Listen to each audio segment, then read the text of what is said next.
Confia no Senhor e faz o bem, e aí habitarás na terra e verdadeiramente serás alimentado.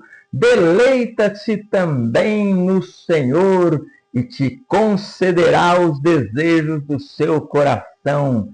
Entrega o teu caminho ao Senhor, confia nele e o mais, tudo ele fará. Meus queridos amigos, meus queridos irmãos, meus queridos e amados servos de Jesus Cristo, inicia-se aqui mais um vídeo do canal Discípulos de Cristo.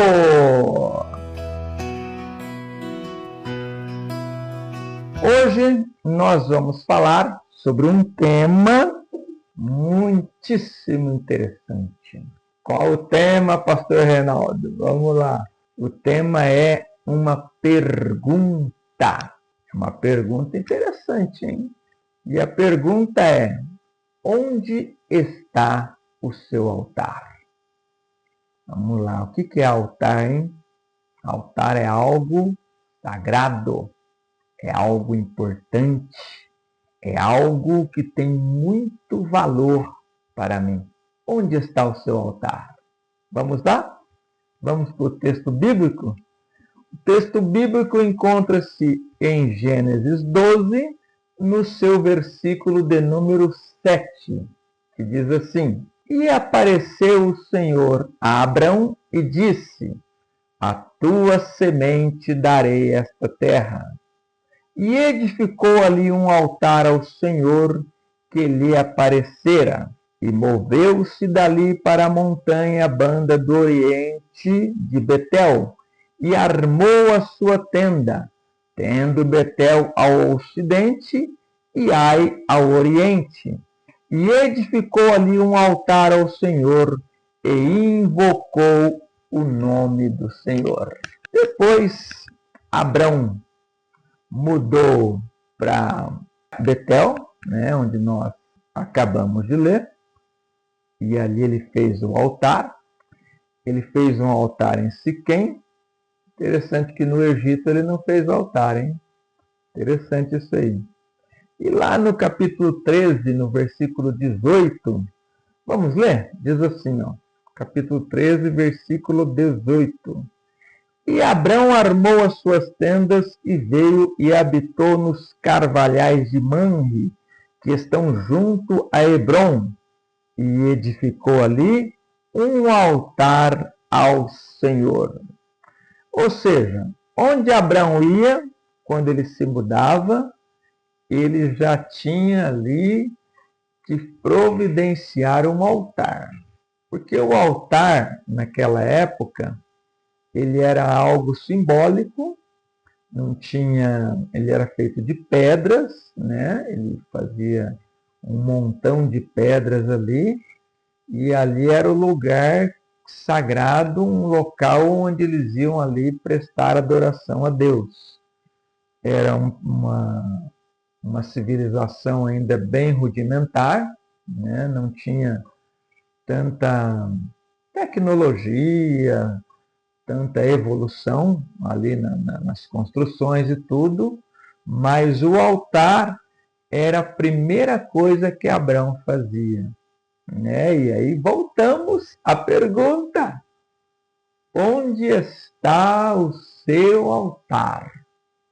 Essa pergunta poderia ser diferente também. Poderia ser: como está seu altar? Mas não é não.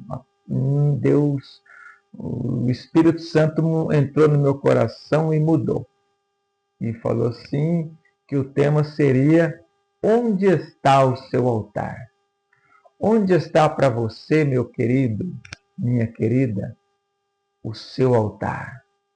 As coisas santas, as coisas sagradas. Onde é que você conversa com Deus? Que você apresenta para Deus os seus projetos? Que você busca orientação ao Senhor? Onde que é? Não vai me falar porque são nas redes sociais, hein? Não vai me dizer isso. Não vai me dizer que são conselhos dos ímpios, não vai me dizer isso. Nós temos, Salomão diz que na multidão de conselhos há sabedoria, e verdadeiramente há, mas nós temos que buscar conselho com os anciãos também, com os irmãos, né? Na multidão de conselhos, sim, mas a palavra final tem que ser dada por Deus. E vamos lá, vamos continuar aqui fazendo uma pequena linha do tempo desse grande homem de Deus, Abrão. Vai para Siquém, faz um altar. Vai para Betel, faz um altar. Vai para Hebron, faz um altar. Ali Deus começa, depois desses 3 altares que ele faz, em 3 cidades diferentes que ele muda, ele começa a invocar o Senhor, ele começa a buscar ao Senhor, e aí então Deus começa a fazer as promessas para ele. Fez aquela primeira promessa lá em Gênesis 12, no versículo 1, né? Primeiro Deus pede para ele 3 coisas, como já vimos nos vídeos anteriores, nós já vimos sobre isso. E aí então Deus começa a fazer as promessas para Abraão. Promessas tão fortes, tão miraculosas, coisas tão impossíveis aos homens, que em determinado momento o pai da fé, Abrão, ele ri das promessas de Deus. Lá em Gênesis 17, no versículo 17, ele dá risada. Ele fala assim para o anjo: um homem com 100 anos, igual eu, teria filho? Depois, lá em Gênesis 18, 12, Sara também, ela sorri. Uma velha como eu, uma senhora como eu, de 90 anos, vai ter filho, né? Mas Abrão, que depois se torna Abraão, que é o pai de uma grande nação, ele tinha um segredinho. E esse segredinho eu vou contar para vocês só lá no fim. Antes de nós chegarmos lá, vamos pensar aí e entender como está a nossa vida, como está o seu altar, onde está o seu altar. Altar, ele vai falar de algo santo, ele vai dizer de algo importante, ele vai dizer de algo que tenha primazia, algo sagrado. Então vamos lá, vamos ficar com... Não vamos aprofundar muito nas perguntas, não. O que é santo para você? O que é sagrado para você? O que é mais importante na sua vida? Eu me lembro uma vez que eu conversava com uma mulher no hospital, nós estávamos ali evangelizando e a filha dela estava entre a vida e a morte, o filho dela, melhor dizendo, e eu disse para ela: o que é mais importante para a senhora? Seu filho ou Jesus? E ela não tinha conhecimentos, e ela disse: meu filho.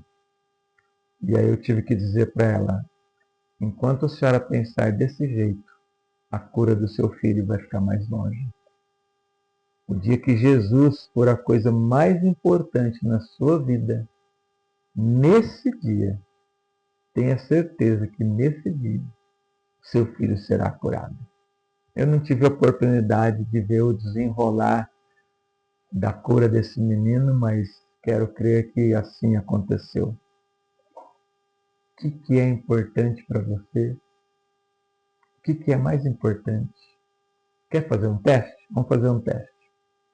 Imagina que Jesus está na sua frente agora. Assim como ele estava na frente de Bartimeu, assim como ele esteve na frente de Marta e Maria, e Jesus fala para você assim: pede o que queres. Faz esse exercício aí na sua mente agora. Pede o que você quer para Jesus. Pediu? Pediu? Muito bem. Agora eu vou perguntar, hein? Eu vou perguntar. O que você pediu é material, perecível, que vai ficar neste mundo, ou é espiritual? O que você pediu? Se for algo material, você está pensando mais nas coisas do mundo do que nas coisas espirituais. As coisas materiais são boas, irmão. É bom vestir bem, é bom morar bem, é bom comer bem. Isso tudo é bênção de Deus para nós. Mas não pode ser o mais importante na nossa vida. O mais importante na nossa vida tem que ser o Senhor Jesus Cristo. O dia que Ele tiver a primazia na sua vida, esse vazio vai sair dentro de você. Você às vezes tem tudo deste mundo e ainda tem um vazio na sua alma que você tenta preencher com coisas que nunca vão preencher seu coração. Nunca. Somente Jesus Cristo vai preencher. Somente quando você levantar um altar, e eu não estou falando de nada físico, eu estou falando de algo sagrado, algo espiritual.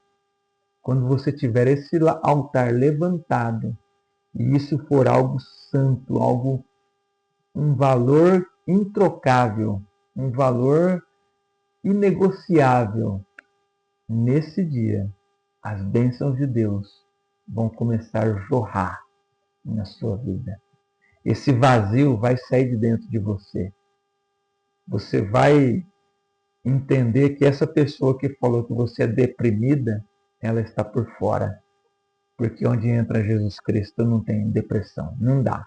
No mesmo quarto não dá para ficar Jesus e depressão. Mas Jesus. Jesus é santo. Edifica um altar para a sua vida. Edifica um altar. Que Jesus é santo. E Ele vai fazer algo grandioso na sua vida. Eu me lembro uma vez também no hospital que tinha um menino lá, um homem, seus 30 e poucos anos, com a perna, os médicos decidindo se ia amputar a perna dele ou não, e nós evangelizávamos ele toda semana, e um dia ele chegou e pediu uma Bíblia. O primeiro sinal que a pessoa quer algo sério com Deus, ele quer uma Bíblia. Ele precisa de uma Bíblia. Porque a Bíblia é a palavra de Deus. E aí então ele pega e consagra a vida dele, levanta o altar dele, ali dentro daquele hospital. Eu estou falando de algo, não é algo físico, é algo espiritual. E a coisa mais sagrada para ele, a coisa mais importante na vida dele, do irmão Francisco, eu lembro o nome dele, era Jesus. A ponto dele me dizer, hein? Ele disse, irmão Reinaldo, com perna ou sem perna, eu não troco Jesus por nada. O dia que eu ouvi essa frase dele, eu tive certeza que ele ia sair andando daquele hospital e eu pude ver com os meus olhos. Eu fui lá, inclusive, ajudá-lo a sair do hospital. Depois de meses internado, ele saiu andando.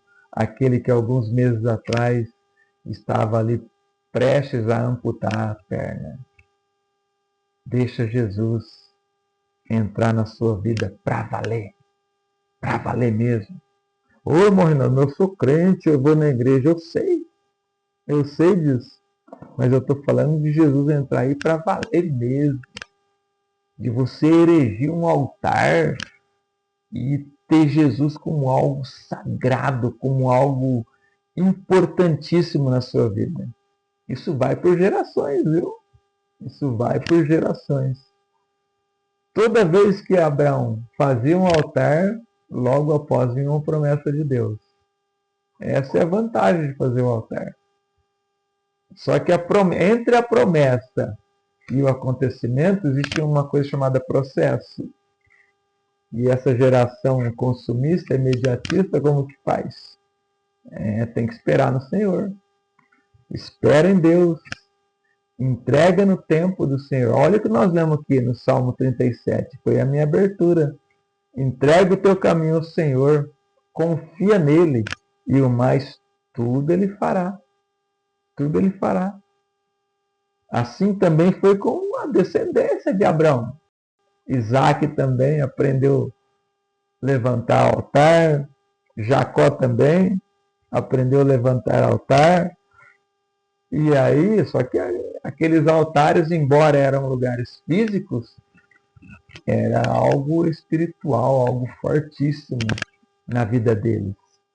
Onde está o seu altar? Nas coisas desse mundo ou nas coisas espirituais? O que é mais importante na sua vida? Eu me lembro que no ano de... Quando eu fiz teologia, eu não me recordo o ano agora mais.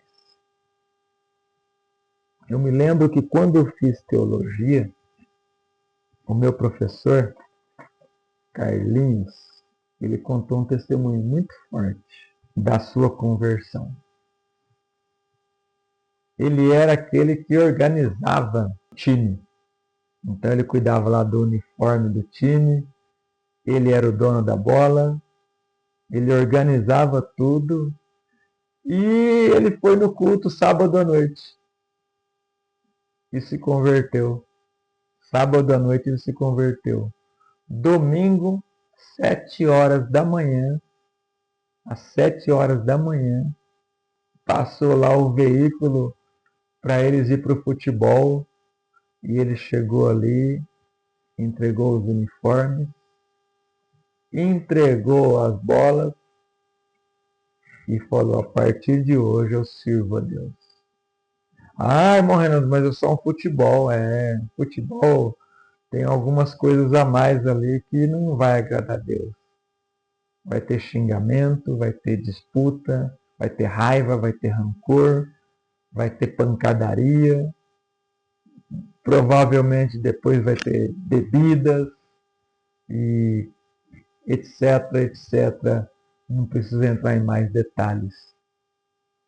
Não tente se manter santo em ambientes onde Deus não está, que você não vai conseguir. Você não vai conseguir. Eu me lembro quando eu me converti, que os meus altares não eram santos da igreja romana. A minha mãe sim. Minha mãe tinha lá uma coleção de imagens da igreja romana. E aí ela permitiu que eu desse um fim quando ela se converteu. Mas eu tinha os meus altares, que eram os meus livros de filosofia, de psicanálise, de grandes escritores, best-sellers, grandes filósofos. E eu lembro também que eu tinha um quadro enorme no meu quarto de um piloto de Fórmula 1 chamado Ayrton Senna. E eu me identificava muito com aquele piloto porque ele era um homem muito determinado. Ele era muito determinado no que ele fazia. Ele queria ganhar e ele treinava e ele se dedicava muito para conseguir o objetivo dele. E aquilo era uma inspiração para mim. Mas quando eu me converti, eu olhei para aquele quadro e eu não via mais sentido. Muito embora eu continue admirando a conduta daquele homem até hoje, ele já está na eternidade há alguns anos, mas eu vi que ele era homem, eu vi que ele era limitado, e eu vi que ele nem sabia o meu nome. E então eu troquei aquele altar daquele homem pelo homem de Nazaré. Esse sim é sagrado para mim. Esse morreu por mim. Esse me conhece desde o ventre da minha mãe. Esse está lá no céu, preparando o lugar para mim. E aí, como foi com o Carlinhos, como foi comigo, aí eu te pergunto, como está a sua vida? Onde estão os seus altares? Onde estão os seus altares? Onde está o que é sagrado, o que é mais importante para a sua vida?